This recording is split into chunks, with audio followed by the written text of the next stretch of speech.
In the dash, it's crushed right in there. You getting some good picks in there? Well, depending on what they base the vehicle's worth at.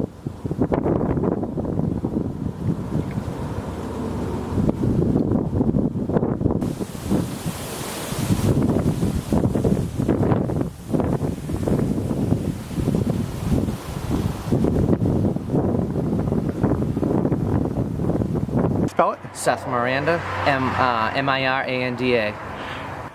The tree must have snapped right in half from a wind gust and just took the car out and then landed on our house, waked up all the kids and got us pretty scared. So